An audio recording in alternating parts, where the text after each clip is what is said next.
حسنین کریمین کے نانا سیدہ طیبہ عابدہ زاہدہ سیدہ فاطمۃ الزہرا رضی اللہ تعالی عنہا کے بابا، جن کے صدقے میں اللہ تعالی نے زمین کو پیدا کیا، وہ نبی جن کے صدقے میں اللہ تعالیٰ نے آسمان کو پیدا کیا، وہ نبی جن کے صدقے میں اللہ تعالیٰ نے سورج کو پیدا کیا، وہ نبی جن کے صدقے میں اللہ تعالیٰ نے چاند کو پیدا کیا، وہ نبی فرماتے ہیں الصلاۃ معراج المؤمنین، نماز مومن کی معراج ہے، نماز مومن کی معراج ہے۔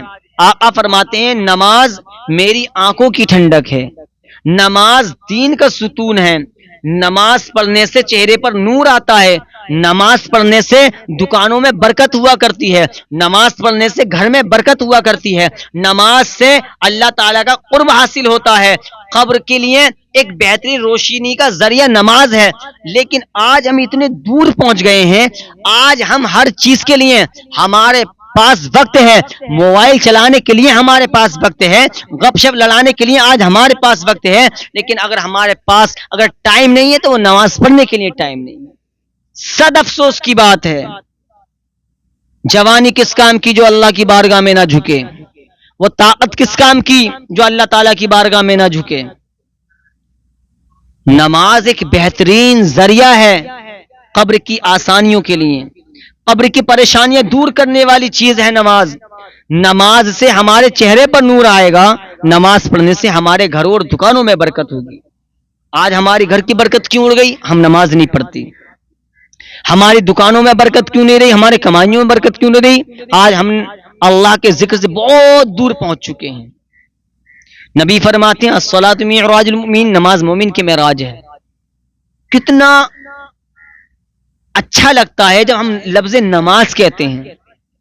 نماز میں صرف 3 الفاظ ہیں، نون میم زا، نماز، کتنا پیارا الفاظ ہے، لیکن یاد رکھیں آج ہم نفل عبادت کرنے تیار ہیں، ہم درگاہوں پہ تمام چکر لگانے تیار ہیں، درگاہوں پر ہم تمام چادر چڑھانے تیار ہیں۔ جن مزار والوں کے لیے تم چادر لے کر گئے ہو وہ تم سے جب تک راضی نہیں ہوئیں گے جب تک تم نمازوں کی پابندی نہیں کرو گی۔ اللہ کا ولی تم سے تب خوش ہوگا جب تم نمازوں کی پابندی کرو گی۔ نماز ہم ایک ٹائم کی نہیں پڑھتے اور ہر جمعرات کو چادر چڑھا رہے ہیں، منہ پہ مار دی جائے گی ایسی چادر میدان محشر میں۔ آقا فرماتے ہیں میدان محشر میں سب سے پہلے سوال ہوگا تو وہ نماز کا سوال ہوگا۔ ہمیں چاہیے کہ ہم نمازوں کی پابندی کریں۔ عرض کر رہا تھا کہ نماز ایک بہترین ذریعہ ہے ہمارے گناہوں کو چھڑانے کے لیے، بہترین ذریعہ ہے ہمارے چہرے پر بہترین ذریعہ ہے قبر کی پریشانیوں کو دور کرنے کے لیے۔ جن حضرات کی نمازیں چھوٹ گئی ہیں ان کو پورا کیسے کریں، جو ہماری قضا نمازیں ہو چکی ہیں ان کو پورا کیسے کریں، بہت آسان طریقہ بتاؤں گا، اور اتنا آسان طریقہ ہے کہ آپ بھی انشاءاللہ تعالی اس پر عمل کریں اور انشاءاللہ تعالی ہم بھی اس پر عمل کریں گے انشاءاللہ۔ جن کی نمازیں چھوٹ چکی ہیں، مان لیجئے کسی کی 15 سال کی عمر ہے یا 20 سال کی عمر ہے، اب 20 سال کا ہوا، اللہ تعالیٰ نے توفیق دی کہ تو نے جو نمازیں چھوڑی اب ان کو پورا کر لے۔ سچے دل سے توبہ کریں، یا اللہ ہم سے جو گناہ ہوئے ہیں، جو ہماری نمازیں چھوٹ گئی ہیں، مولا اے مولا تو اس کو معاف کر دے۔ پھر عہد کر لیں ہر وقت کی نماز میں، ہر وقت کی نماز میں، جیسے فجر کی نماز ہے تو فجر میں، ظہر کی نماز ہے تو ظہر میں، عصر کی نماز ہے تو عصر میں، مغرب کی نماز ہے تو مغرب میں، عشاء کی نماز ہے تو عشاء میں، ہر وقت میں ایک ایک ٹائم کی نماز پڑھتے رہیں۔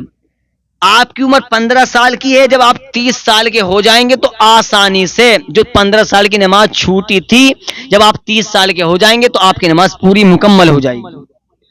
کتنا اچھا کتنا آسان طریقہ میں نے آپ کو بتایا، بالکل نیا طریقہ بتا رہا ہوں، بالکل نیا طریقہ ہے۔ اگر آپ 20 سال کے ہیں، جب آپ 40 سال کے ہو جائیں گے، جو آپ کی نمازیں چھوٹی تھی 20 سال کی وہ آسانی سے پوری ہو جائیں گی۔ لیکن کرنا کیا ہے، ہر وقت میں ایک نماز پڑھنی ہے قضا کی۔ پہلے آپ نماز ادا کریں یا پہلے مسجد میں پہنچ جائیں، سنتیں ادا کریں, سنتوں کے بعد میں جو ہم سے نمازیں چھوٹی ہیں وہ ادا کرتے رہیں. لیکن آسان طریقہ یہ ہر وقت کی نماز میں ایک ٹائم کی پڑھتے رہیں. جب آپ 15 سال یا 20 سال کے یا 25 سال کے ہوئے ہیں, جو بھی عمر ہے آپ کی, تو وہ آسانی سے پوری نمازیں ہو جائیں گی. اللہ کے نبی کا فرمان یاد رکھیں اور نمازوں کی پابندی کرتے رہیں. قسم خدا کی جب نمازوں کی پابندی ہوگی تو ہمیں قبر میں بھی آسانی ہوگی, میدان محشر میں بھی آسانی ہوگی.